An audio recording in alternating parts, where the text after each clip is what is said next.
Damn, I can't believe we're episode 138 already. All right, ready? Yeah. Let's do it. Uh-huh. Camera's already flickering. Let's do it. What's up, Yankee fans? Thanks for tuning in to episode 138 of the NYYST podcast. I'm your host, Christian, once again on vacation. Dude just takes nonstop vacations now. God. And I'm with your boy, Stat Guy Ride. What up? So Yankees salvage what could have been an end to a crappy series. Mm-hmm. After taking the first game, they lose 2 in a row. The world was coming to an end, according to every single Yankee fan on Twitter. Yeah, it's funny how just 2 losses, everybody, not everybody, but that narrative does get pushed out there. I mean, it's insane. It's just tough. It's just tough for like some people to grasp the concept of 162 games, how many games they just play, think of it like this, like in your life, when you're like performing something for somebody at a job, doesn't it get to a point where you are so good for so long that if you do slip up here or there, or maybe you're having an off week, something like that, that you deserve from your boss, like excused, right? You deserve to that confidence, right? That right. like, yeah, you know what? Couple That's off a good days, way to look at it, right? But couple off days, but you know what? I'm going to turn it back around. If I'm off a little bit, I'm going to come out there and I'm going to beat them on Sunday. And that's exactly what they did. Now, and Tanaka, man, Jesus. That was their first win of the season where they didn't score, or it was 2 runs or less. That was their first win. Really? Yeah. That's a good stat. Did you see that somewhere? Yeah, no, I didn't. Or you found that? I saw it on Twitter. I guess, yeah. When I was thinking about it, was it less than 2 runs? First win with 2 or less runs. Really? Yeah. So what did they win Tanaka's complete game shutout? I thought it was 2-0. Yeah, I think so too. Right? But my phone's dead, so I can't look that up. I'll look it up eventually. Yeah, I think that game I'm almost was 2-0. positive. If you're watching on maybe less than 2 runs. If you're watching on YouTube, we have some new graphics that really good, took by me the way. about 15 hours. Great today. job, Chris. Thank you to my wife and kids for putting up with my shit like nonstop. This is all I do sometimes, and it's messed up. Well, and I'm sorry, and I love you guys. You're a good dad. Come on. Whatever. Give yourself some credit. Whatever. But if you didn't notice though, watching it, I didn't catch it because I'm just not smart with that stuff. Chris set up the banners to mimic how they do it at Yankee Stadium, where it is the standings. And I don't think I'll have to like adjust them much, unless the Red Sox continue to shit the bed. Yeah, imagine. Well, yeah, I read a stat or something that the Blue Jays, the Red Sox are closer in record to the Blue Jays now than they are the Yankees. That's been actually. Yeah, that's been, which is sad. So I mean, is it safe to say at this point? What was the date of that game, by the way? Which one? June 17th. We said. Yeah, the Tanaka game. Yes. Yeah, look that up. No, 3-0. It was 3. Yeah. So wow, that's pretty crazy. Yeah, I mean, is that a good thing? Is that a bad thing? It's not a bad thing, I guess. Why would that be a bad thing? Because you need that. I guess that would show that you really need your offense to be productive if you want to win games. Not really. It just means that their offense is fucking unreal. But when their offense scores 2 runs or less, then they don't win. Lose. Yeah, well, you know what? This day and age, with the ball leaving the ballpark every second, 2 runs isn't enough for anyone anymore. You're right. Even if your best pitcher's on the mound. I mean, the home run rate is just wild. It's Do you think insane. there's something going on? Do you think they did something to the balls? I don't know if MLB necessarily did. I think something's different. I really do. Tanaka said it has to be. He thinks the seams are a little tighter. That's what Verlander was saying. That you can't even get a grip on the ball anymore. So for like a splitter, it's tough to throw because you need those. I don't even give a shit, to be honest. It's everybody. It's not like it's just one team that. Listen, it just feels like, and it really has been a long time, but it just feels like it's been forever since the Yankees have been this dominant. It's almost boring sometimes. Not that Orioles series. I was getting that. I know what you mean. I wasn't getting bored. I thought, I just mean like, I'm so used to how many years now. I'm so used to being like, well, they're only 7 back or they're only 4 back. Right. If they win, blah blah blah, they can come back and do this. Now it's just like, let's get healthy, let's stay healthy, because we got this division locked up. Didn't you tweet something like this was the first time since 2012 that they have a 10-game lead in the division? I think it was 2012. 10 and a half games. That's 7 seasons of where they weren't comfortable in first place. Comfortable? No. Get that lead now. Not only that, when's the last time the Yankees were even in first place? I think you have to, like, legitimately in first place. It's been a while, man. It's been a while since they were in first place and we were like, oh, this team has it. There was done. A few years ago where they were in first place for like a week. I meant the last time this team won the division. I think it was 2012. Yeah. Yeah, that was the last time. Well, yeah, because you think about it. 7 years since this team won the division. This way. Just think about all the times that they've been in the postseason since. They played in all those new formatted wild card games. 2014, they didn't make the playoffs because that was Mo. They didn't. Not 2 years in a row. Yeah, that was Mo and Jeter. No, they didn't go back-to-back years without making it. Right. Really? It was Mo and Jeter's final games at the stadium, and they meant something because Yankee fans knew they weren't coming back for, for the postseason. So they knew that was it. Those were those 2 years. 15, they won the wild. They made the wild card because Tanaka pitched against Keuchel. Right, I remember that. So they didn't win it that year. 2016, I don't think they made it. They missed the playoffs. Right? Yeah. 2017, 2016 they didn't make the playoffs. 2017 they played the Twins and they made it to this Game 7 of the ALCS against. Yeah, the Yankees have played the most wild card games in this new format. 2018 wild card, Oakland. They haven't won the division since 2012. That's crazy. Because growing up, that's all they did. Not only did they win a bunch of World Series, but they won the division every single year. Yeah, up until 2012, it was really 1995. That was the last. First of all, that was the first year of the wild card, I believe. Yeah. And second of all, that's the only time I remember them winning it through that dynasty. They won the division every year. Yeah, and it became it got to the point where it was like you were expected to win the division and you were expected to win the World Series because of that. Yeah, of course. But now we're not there anymore. Like what? No, the what do you think the base, general expectation is for a Yankee World fan? Series? It's still there. It's always regardless. It's always going to be there, because any Yankee fan who will admittedly say this team isn't built for the World Series, this is a rebuild, blah blah blah. Through those years, they're not good. In the same breath, when they lose and they're out of it. Be like, this sucked. I thought they can. Of course, you think they're going to every single year. You're not a true fan if you look what the Mets are doing right now. Mm-hmm. Okay, if you told me just a week ago that this team was only going to be a game or so out of the wild card, or what? I think they were tied as of the other day.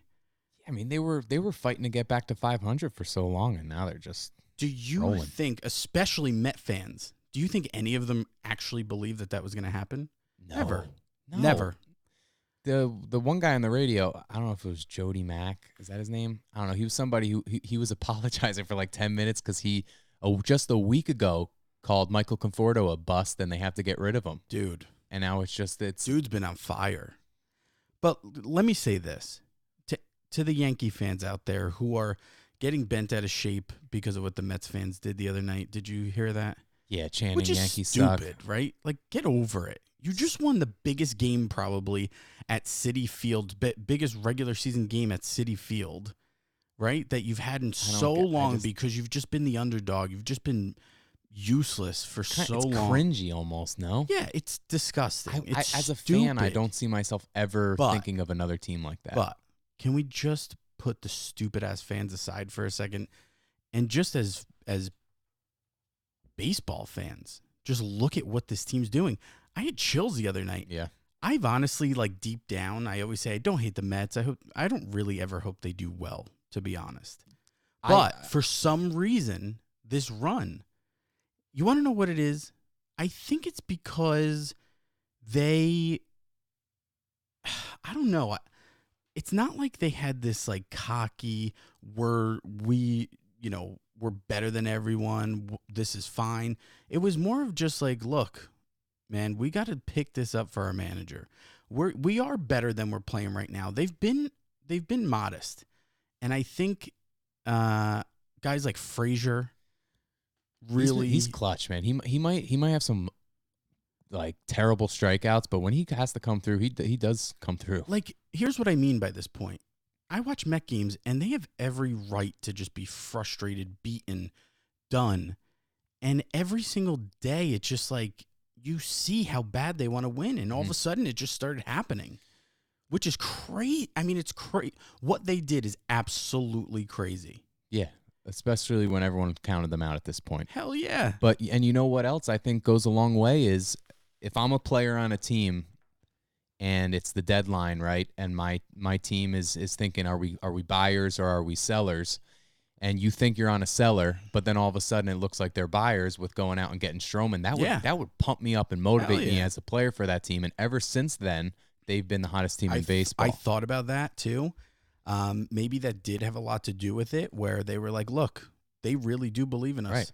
They went out, they got Stroman, blah, blah, blah. I think it's crazy to say, it really is. I think Grandpa Regan has a lot to do with this. Good. I think that sometimes when you have a guy like Dave Island, right, or really any pitching coach out there, that it becomes too analytical. It becomes too much of watch the tapes, see what you're doing wrong. This is what you're doing wrong here. Change this up. Switch the way you're holding your slider. And you lose the aspect of what it takes mentally to pitch. I mean, you could have the best stuff in the world. How many times have you seen a guy who's just absolutely filthy, but he can't get guys out? How many times have you seen that? It is just as much mental as it is physical. And I think Regan. I honestly couldn't tell you. I think it's Phil Regan. And my phone is dead, so I won't be able to help you. Yeah, I just don't know the pronunciation. But anyway, I think he tapped into something else. I think he tapped into, as someone who has personal experience being him, I think he tapped into what it means to be a pitcher mentally. And these guys have just been going out there and finally pitching to their ability this year. Yeah, Syndergaard's been great. Their offense has been good. But hey, I can't talk about the Mets for this long. Yeah, but they deserve it. I mean, they deserve people to talk about them right now. And then you flip that coin, and on the other side is the Boston Red Sox. Jesus. They're almost worse than the Mets. They're only 4 games over 500 now. What is happening over there? I think they hung them up. They hung them up. Here's what I love about the New York Yankees. Here's why I hate everyone who hates Brian Cashman. Even the years that they don't win a World Series, even the years they don't make the playoffs, we still get to watch real baseball the entire season. Yeah, think about that. What was that stat with Derek Jeter's entire career like? He only played like a handful of games that didn't mean anything. I think only one game. Yeah. I think it was his last game, his last career game. At Yankee Stadium. Was the only game that didn't mean anything. At Yankee Stadium. Yeah. He played other ones on the road. But that last game at Yankee Stadium was the only one he ever played, I think, that they were mathematically eliminated. That's sick. I believe. But regardless, it's. And then fans will say back to me, well, who cares if they don't win the World Series? It doesn't mean anything. Yeah, it does, because I'm talking about being able to love the game. Yes. For the entire 6 months. When you look back on the season. Right. Here's the best thing about being a baseball fan is that it's 162 games. So if you truly love baseball, if you love the team you root for, you get 162 games to sit and watch. Mm-hmm. But if your team sucks, that's the worst part of baseball. Because if your team sucks in football, you only have 16 weeks, right? Or whatever, 16 games in 17 weeks. So even if they suck, you're still watching. You're still, I only get to do this for X amount of games. In baseball, like look at Mets fans for the last however many years. By June, they have nothing to watch anymore. Right. Could you imagine that? Just to add to your football point too, like and even when your team does suck in football, you'd still watch them and be like, I hope they get the first pick in the draft and stuff. Like no one watches baseball for that. And to add to that point, really, how the Yankees, and for so many years now, I mean, my entire life, they've had a winning season every single year for 27 straight years. It's insane. They're close to getting there now. I think they need a couple more wins, and obviously they're doing that this year. But the way that they entertain fans for an entire season, they've only had 17 losses this year in which a save wasn't recorded. That's crazy. So 17 losses, which would mean what? 17 losses where they lose by more than 3 runs. Yeah.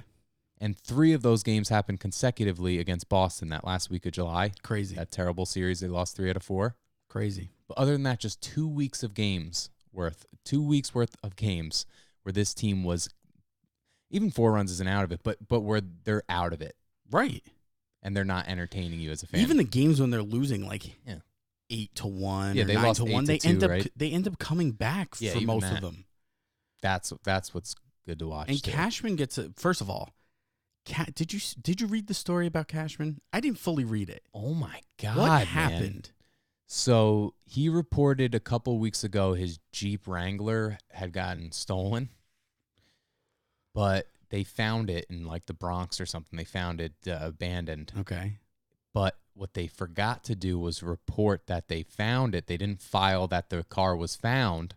So he was getting gas at a gas station. Are you kidding me? And they ran the plates. Cops drove over. They ran the plates, and it was still recorded as stolen.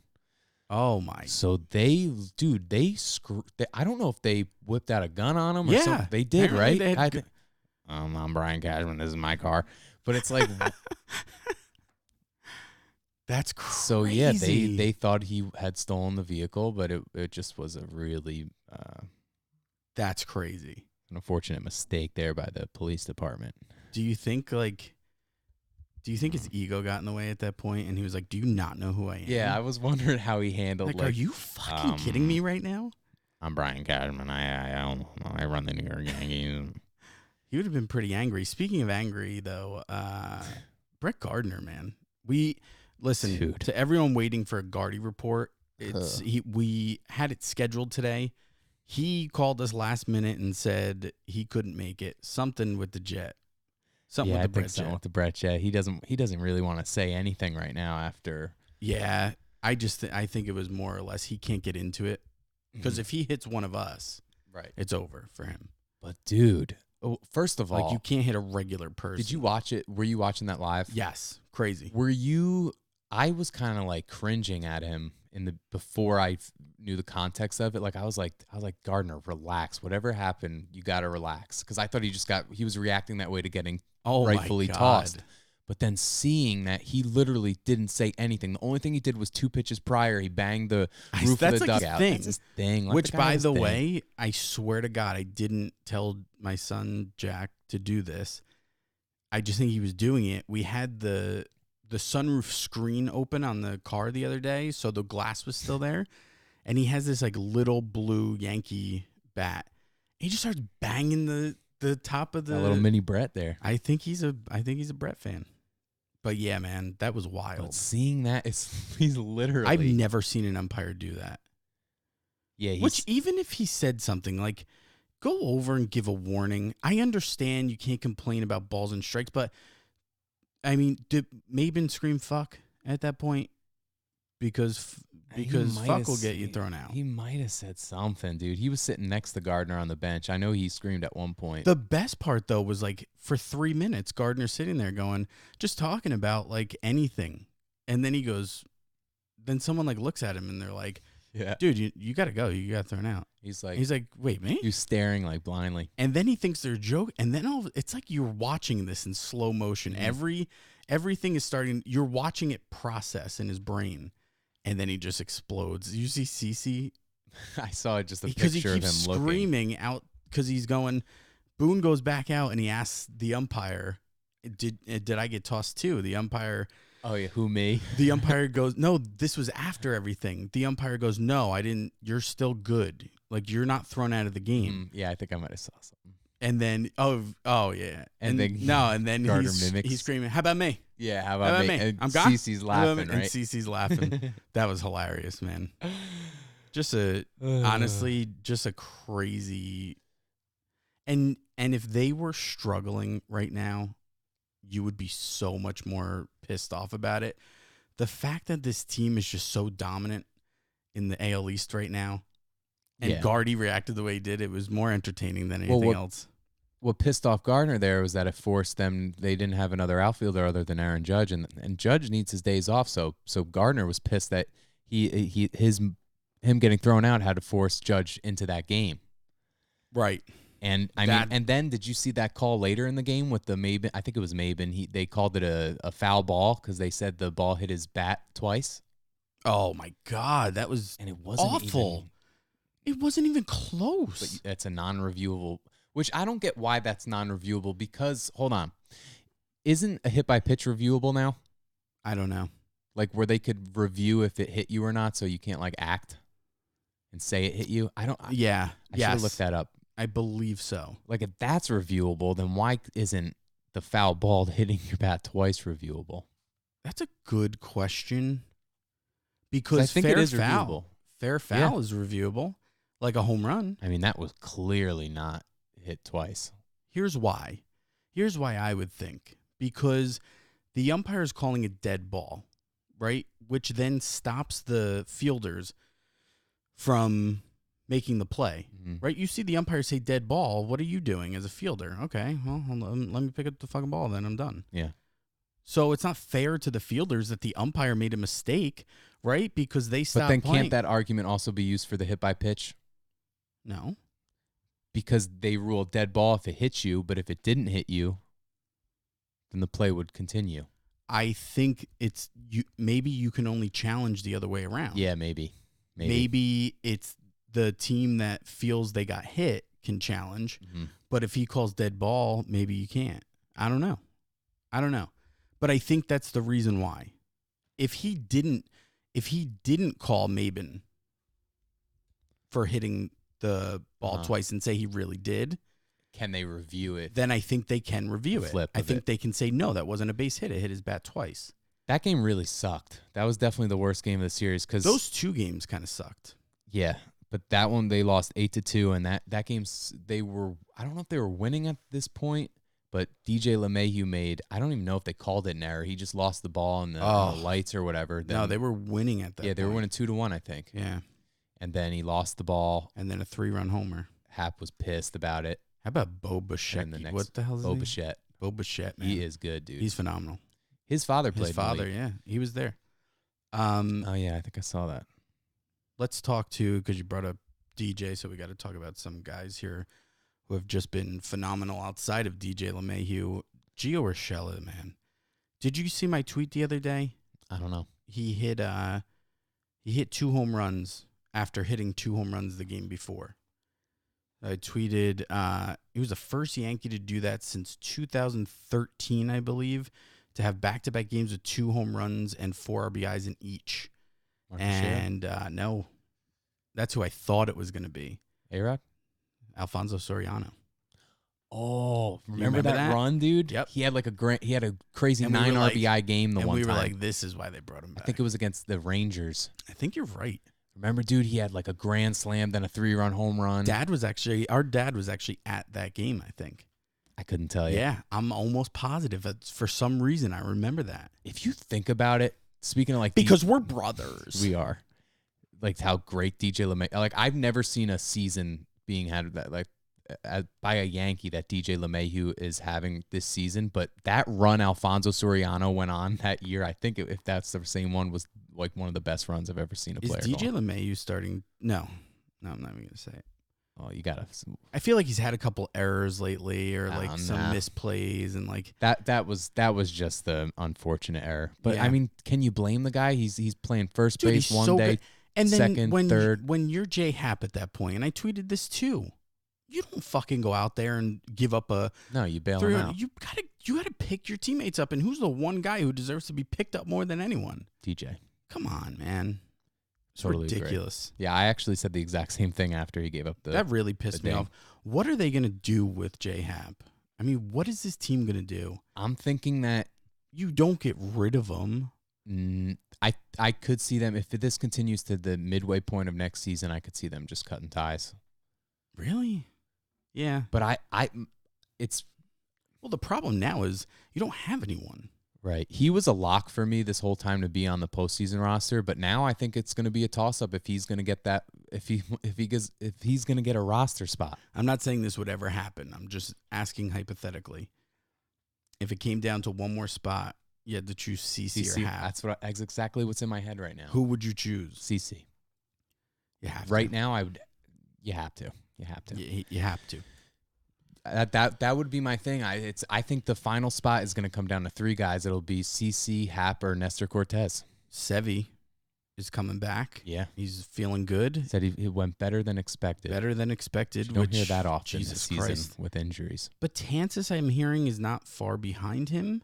Yeah, I'm hearing the same stuff. Listen, man, if this team can end up with Betances and Severino back, even if Severino is like building himself back up, just give me a guy with a fresh arm right now who has electric stuff, right? I know people are concerned, but this is a guy who is notorious for falling off at the end of the season over his last two good years, but in the first half, when he first starts the season, one of the best in the league when he's on. He is. I mean, I think he is. Yeah. His first 20 games, I don't know if it was, I think it was 2 years ago, and he fell off. Mm-hmm. He had like 18 wins or something. He had like 15 wins by the All-Star break, something like that, something crazy. That was last season. And the year before. Mm-hmm. I don't know, something crazy. And it just like, you're like, he's guaranteed 20, 25 wins at this point. Yeah. And he didn't even end up with 20. So then the second half of the year last year, he was like leading in ERA. So we're talking about a guy who, even if he's not 100% Sevy, give me 95% of first half Sevy. And guess what? That's with this bullpen. If you're going to add Betances now, that's all you need. That's it. You got Tanaka. Is this their best bullpen ever, even without Betances? I don't know. It's weird. On paper, yes. But there's something about this bullpen, and I don't know if it's because our expectations are so high. I don't know what exactly it is, but when this team has a big lead, 4 runs, if you want to call that big, 4 runs or so, I'm like, it's easily in the bag. Even if Chapman comes in with 3 and gets into trouble, maybe go to someone else, they'll figure it out. But when this team has like a 1 or 2 run lead late in the game, I should be confident that nothing is going to happen. And I'm not for some reason. I'm like always on the edge of my seat. Today, look, Chapman, yeah, he's been tired, I'd say, lately.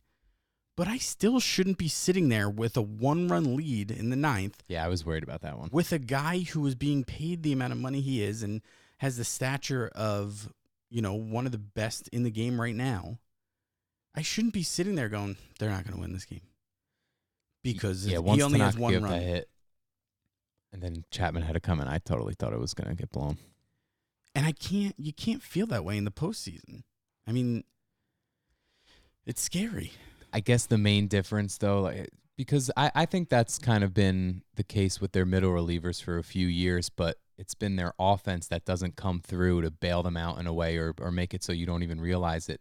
This year, their offense has been so high-powered where every single night they're scoring so many runs that you're just not even thinking about that 1 to 2 run lead. You're right. Because I wonder how many games they've even had where they've only had a 1 to 2 run lead that they've won.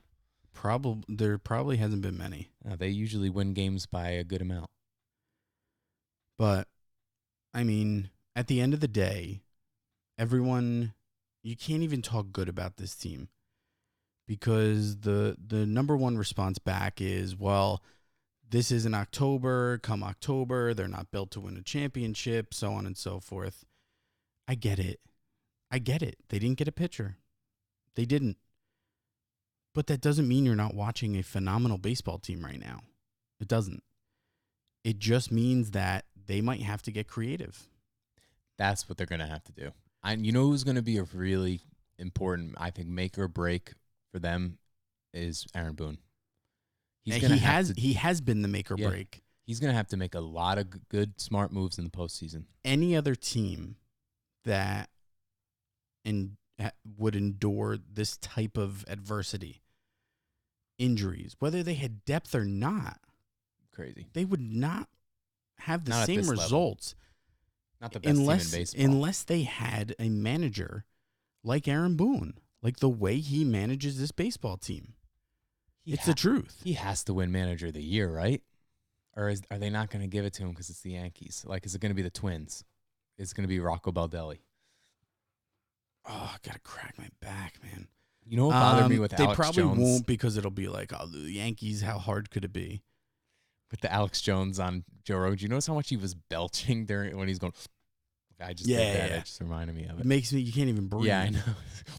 You just I just did that. It reminded me of it. Christian does it all the time. Yeah, he does. He's like, Excuse me. I had Chinese food. Yeah. Yeah, he tells you what he ate. Wait, what were you just saying? I just cut you off for no reason. I don't know. I don't remember. It's been a long day. Yeah, it's been a long day. Probably something Yankee related though. I mean, there's really not a lot to even discuss with this team. You gotta just something with Boone, I think. Oh yeah, whatever. Boone's been phenomenal. Yeah, he's been very, very good. Really, what you take out of this team is not just like, hey, how is this happening? How do they keep getting injured yet keep winning? Well, we just touched on one reason. You have a manager who does not allow himself, doesn't allow anyone in that clubhouse to really deviate from the main goal, the main focus. And I think that's extremely important. No matter what's happening on the field, off the field, Boone is the same guy. And that translates to your players. I'm telling you right now it does. Because I've played very competitive baseball. I've played in college, and my first coach got fired because he was a fucking maniac. Mm-hmm. He put his hands on one of the players, threw him up against the dugout. It was a conference championship game, so it was being televised wherever, streamed wherever, and they caught him. And the nurse was there, or the trainer was there, and she reported it.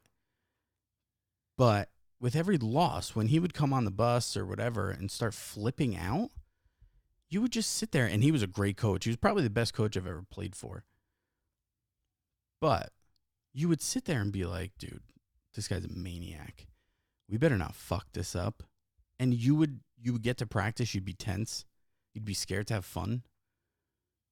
You would get to the games and pray to God you won instead of just being naturally confident or showing up to practice and being able to have fun and work hard at the same time. You wouldn't know what kind of mood he was showing up in. Mm-hmm. Boone, you don't question that. He's Aaron Boone every single day. He's the same guy. You're right. And I think that translates with young guys, with young, talented guys. We always talk about managers and that even if they don't have everything to do with the game anymore, there's one thing they'll always have to do with the game, and that's getting the best out of their players. And we know that Boone has gotten the best out of his players this year. Yeah, he's really shaping out to be like the perfect prototypical modern day baseball manager. He really is. And that's why that guy that's well liked in the clubhouse, that tells the truth but in a smart way. Right. And look at their record the last 2 years. This is the first 2 years ever managing. This could be back-to-back 100-win seasons. Yeah, I'm trying to think. I mean, who else could have done that? Maybe A.J. Hinch did it with Houston. I don't know. I don't think so. I don't know. I really don't. Alex Cora certainly won't. No. I think it's impossible. No. Yeah. So that's one thing. And then also, just the players that they have on the roster, and just every time they're talking to the media or whatever, it's all just that talkman. They all just want to win, and they know that it's just, there's more to it than the individuality of the sport, and that they're just a really good team. This is the best team I've ever watched. Yeah. They're not just great individual players. They play well as a team, and they just. I think the biggest difference between this team and '98, because I fucking hate the people who are like in a different generation that were older during 1998 and are like, this is the best fucking team. You didn't watch 1998. Yeah, I did, dick. Okay, and I know that they had the best record, and I know they won the World Series. I'm not saying this team is better than 1998. What I'm telling you is this is the best team that I've watched, because in 1998 they had a phenomenal team top to bottom. Did they have guys that overachieved? Yeah, every team does. But this team right now, which is my second point, everyone's overachieving. All the guys who should never amount to anything, weren't expected to amount to anything, are not just performing better than expected. They are literal superstars this year. Look at Mike Tauchman. I know. Look at Gio Urshela. It's unheard of. It's unheard of. And when you listen to people talk about them, professionals in this industry, they don't even know what to say, because who... When have you seen this? When have you seen a Yankees team built this way, where they've had guys step up, but then not only just step up, but become basically superstars? Crazy. Not just step up, but then carry.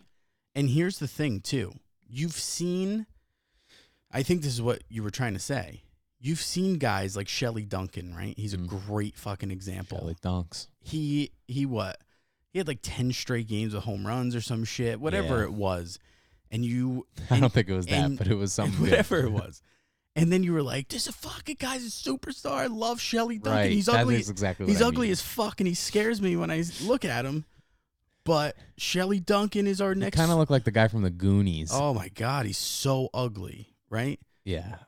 But then like a week after everything, you're like, where's Shelly Duncan? He retired? Oh, he hasn't gotten a hit in the last 10 games? They cut Shelly Duncan? He was our best player. You're waiting for this Jabba shit. Chamberlain. Yeah. Phil Hughes. Well, Jabba had Hughes. more success, and Phil Hughes is mediocre, that motherfucker. Yeah. I actually got into a fight with him on Twitter. That's funny. He retweeted an image. I had a nice poll about him.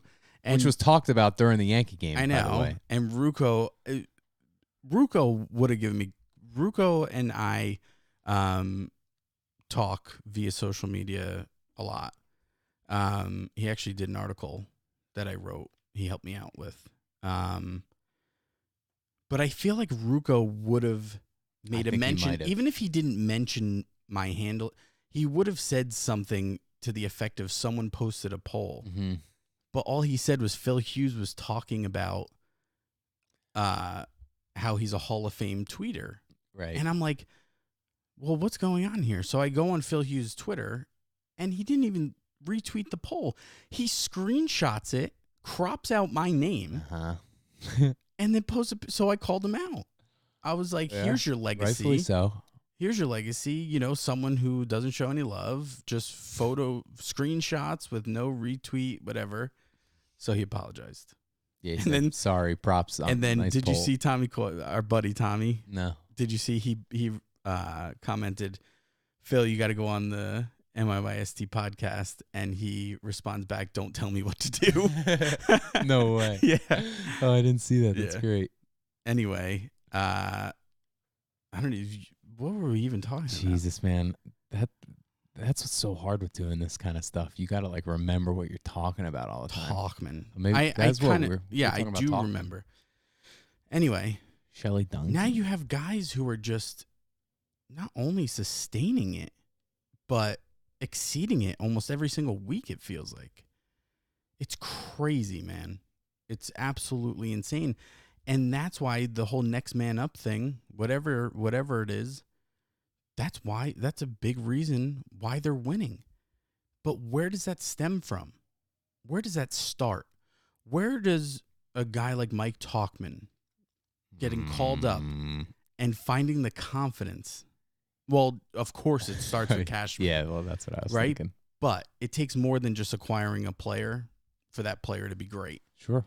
Right? So Sure. where does it start? Where does Mike Tauchman get off coming up and being confident enough to perform the way he has? That starts in the clubhouse from the manager. You're right, dude. It really does. Because he has now generated a culture in New York unlike I've ever seen, because there's always been a winning culture here. But now it's just a matter of, I don't care who you are, what your name is, how long you've been in the minor leagues. You're going to come up here and you're going to win and you're going to be successful. And whether it's just for one game, but it's not 10 games. It's not just like where you hear him say and you're like, okay, guy, like you believe it. Well, that's the biggest thing. Yeah, totally. Because you look over at the Mets before this whole run, the biggest reason why I never thought they'd ever do it is because Mickey Callaway sounds like a corny idiot when he talks about it. Mm-hmm. He's like, well, we're coming around the corner and we're going to do it. It's coming. We're good. No, you're not good. You suck. Right. Like when Booney goes out there, he's like, look, man, we suck right now. Mm-hmm. But we're right there. I feel it. These guys are way too good. Blah, blah, blah. And it translates because he's genuine. This isn't just like we're going to turn it around. This is just what it is. And you don't belong here if you don't feel it. And all these guys belong here because that clubhouse chemistry, culture is so strong. Yeah, you're right. You can't even turn your back on it. You can't. No, it's just it's the confidence level. I've never seen a team as confident as they are. Crazy. Got a vape. You got a vape, dude. That's like, I just want to look ahead. I mean, you got anything else you really want to touch on here? We were going to do like a whole show where we broke down each player and like the differences between what they're doing now compared to like their career average, just to really, but you know what? That's still a good idea for a show. Right. But maybe we save it for like, that could be a good after off-season show, yeah. And just really fill some content It just feels different this year. I think that's the main thing we were going to try to do with that, is that it just, the way that they're winning and just the confidence that they're winning in, it's just different. All right, so the Yankees go back home. They play the Baltimore Orioles, who shouldn't even be a fucking They have a doubleheader tomorrow, right? Yes. Yep. They have a 1:05 start in the afternoon. This will be their sixth doubleheader. 7:05.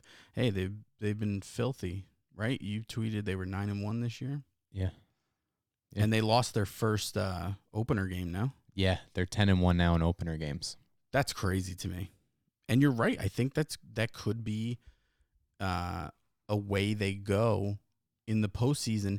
I think it'll be more of a starter actually coming in after the opener, though. I don't think it's going to be like, here's Chad Green, and then let's go to Nestor Cortez. I think it's going to be like, here's Chad Green, then maybe we throw, Paxton or someone. I can see them doing that with Paxton.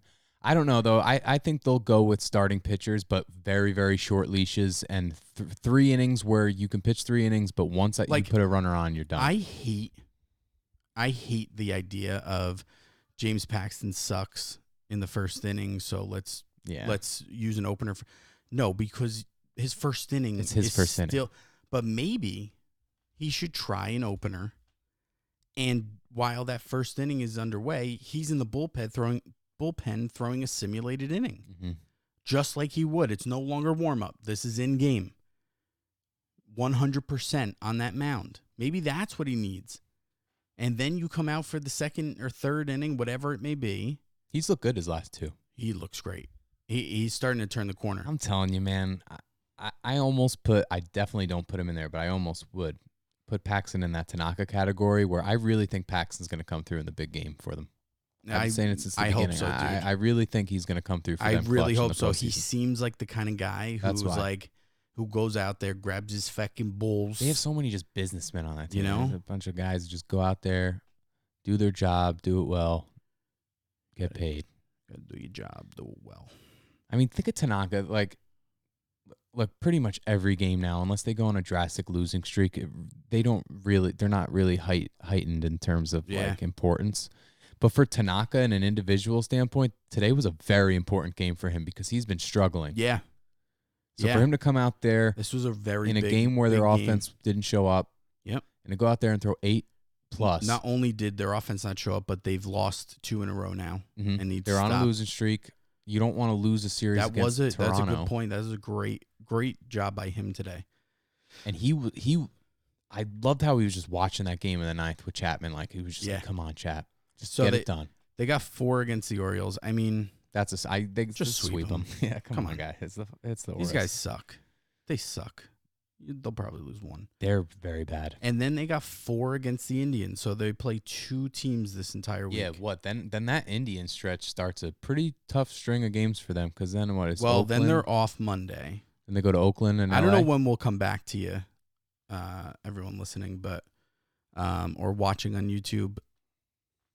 I don't know when we'll come back to you, but it might not be until next Monday.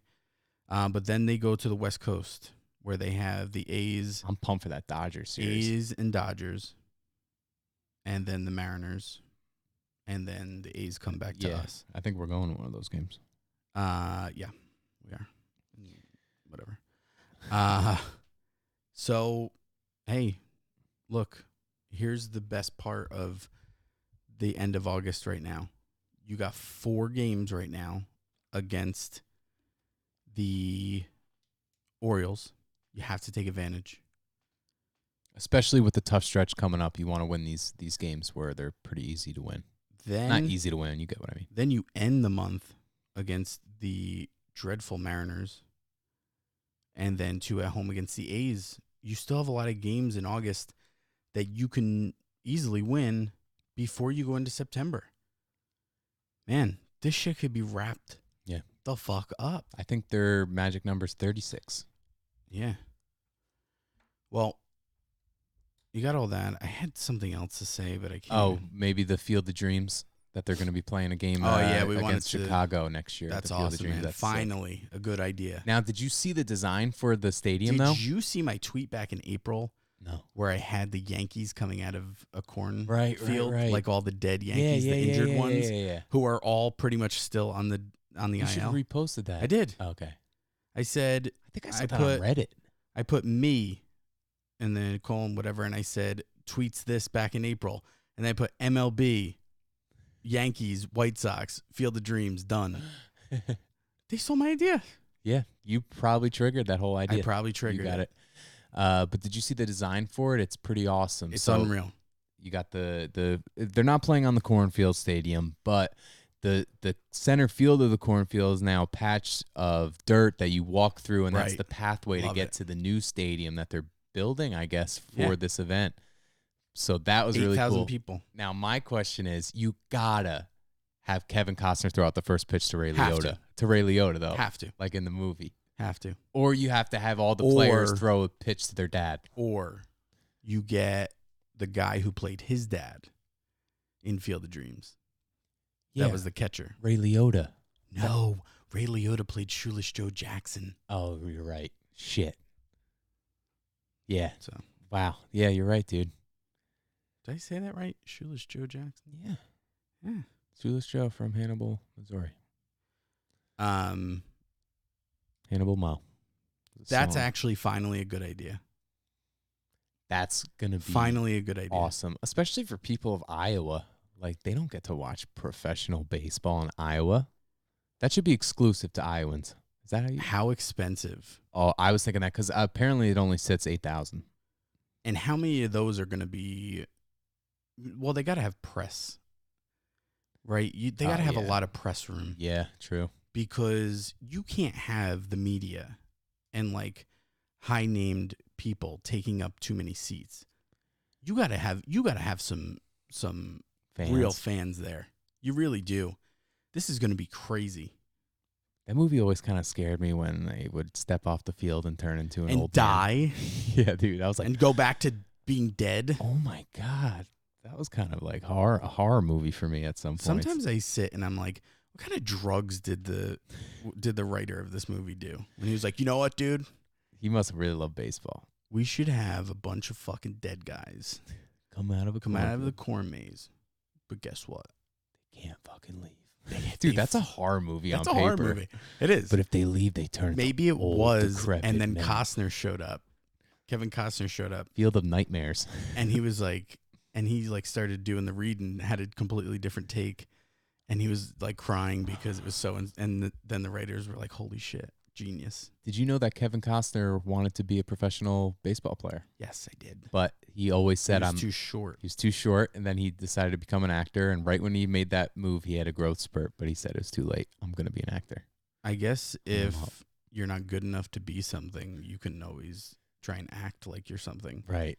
But isn't it funny, like, I always notice with like sports movies and stuff when it's like Kenny Powers in Eastbound and Down, how terrible his mechanics were. Yeah, but if you picture Kevin Costner in your head, he was pretty good. Yeah. Same with Charlie Sheen was actually really? Yeah. Watch him in friggin' what's that movie? Major League. He hate that fucking movie. He used to throw 90 miles per hour. Charlie hate that Sheen. Movie. Yeah, you don't like that movie. It's good. I don't love it. I only like 2 baseball movies. Yeah, 61. Best baseball movie and possibly top 10 greatest movies. Yeah, I was really thinking about that movie, just how you know why that movie is so great is because Billy Crystal was he's such a passionate Yankee fan. I mean, the guy literally signed a one-day contract with the team to play in spring training. Remember that? Which is kind of fucking crazy. Yeah, that's pretty. If you I want really to do that. Think about it. Why can't I do that? Oh, that's what I was gonna say. Now that it's the end of the show, please, if you're listening on Apple Podcasts, iTunes, please leave us a rating and review. And please, even if it's a bad review, watch us on YouTube right now. We got some new shit going on, and I like it. I'm excited to watch this. Yeah, I'm actually very impressed. I'm excited. With the banner. I'm excited to watch this. So if you listen and you've never watched, head to YouTube. How close is this camera on me right now? It's literally up your nose. It's like really up your nose. Head of my face. Yeah. That's pretty cool. But yeah, man. I mean, I have nothing else. Let's just keep at it. Me and Christian said it last week. You know, just slow it down a little. Don't slow down the winning. I'm just saying, take a deep breath. Yeah. Realize how far ahead you are. What this does is it gives you the ability to rest guys and get healthy. Don't get comfortable. But don't get warm and comfortable. You know, you gotta still bury. I will say this though, man. You gotta still put your foot on the throats of the Rays right now. You do. Yeah. And you gotta have the best record. You have to have the best record. I was just about to say that. You guys were kind of against that point I made of before. No, I never was. Yes. Dude, I'm gonna fucking pull up. When? Recently? Yes, bro. I gotta find this. Like, I wish my phone wasn't dead right now. What did I say? I want to call you out. What did I say? I said that the Yankees need to finish this season not just with the division, but with the best record, because if they don't have that best record... This was over the last couple weeks. Yeah, this was probably, for me, like 4 shows ago. I'll find it. Okay. And I said that the Yankees need to finish with the best record because they can't face the Astros in the first round. And I tied it all to that point that they do not want to face the Astros. Okay, but they're not going to. If they finish with the best record, they won't. No, even if they don't. What about Minnesota? Minnesota is a division team. That means we would play. That's what me and Christian. No, the best team would play the wild card winner. Yeah, the Astros would play probably the Indians. Right now, the Twins are in first place, and when we talked about that, getting my point.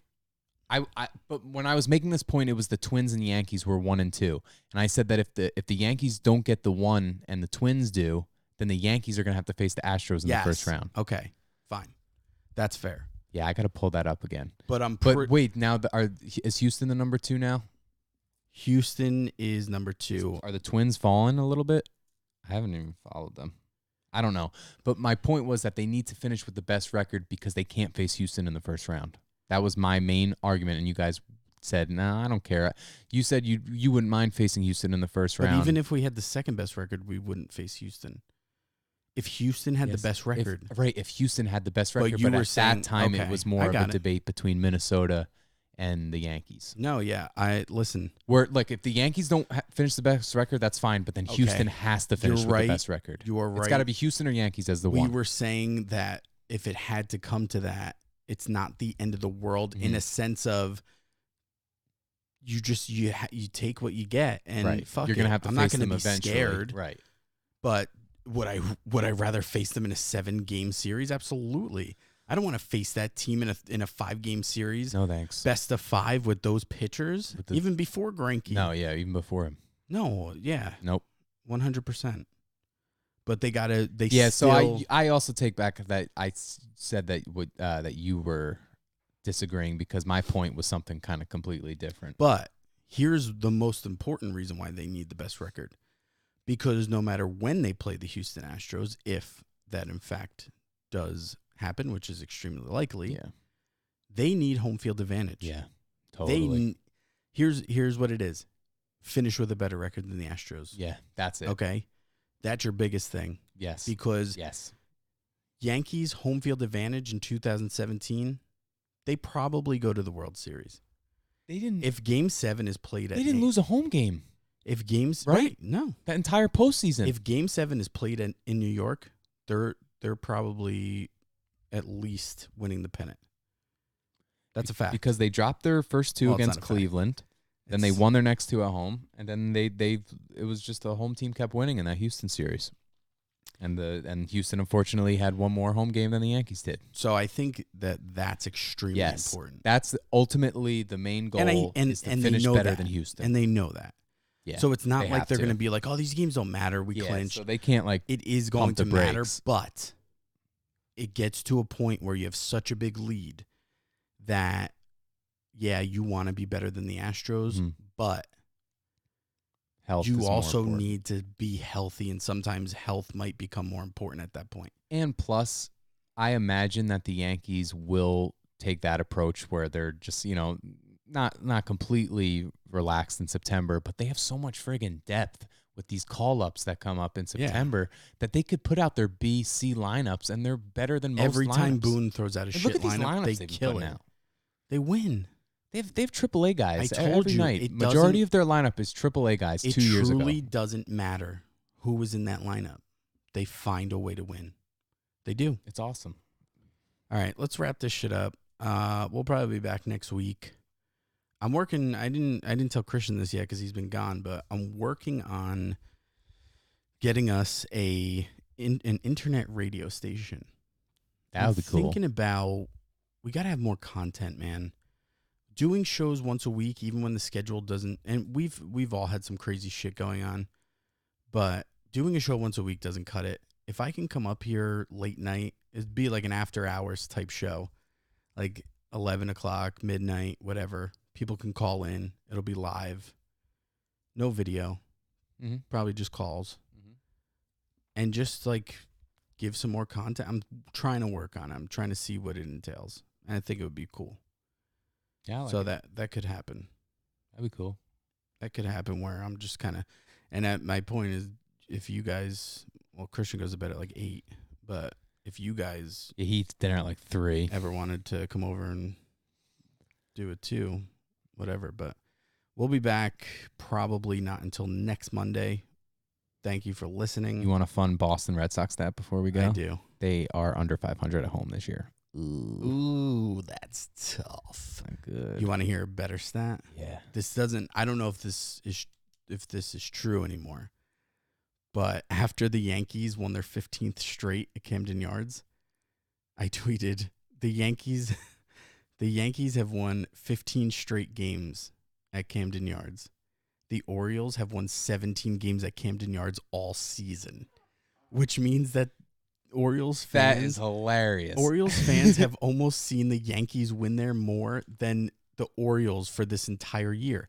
I know that 15 games spans over more than one season. My point is... So? You have a better chance of seeing the Yankees win there than the Orioles this season. That's only the course of 2 seasons, right? That Yankees won? Yeah.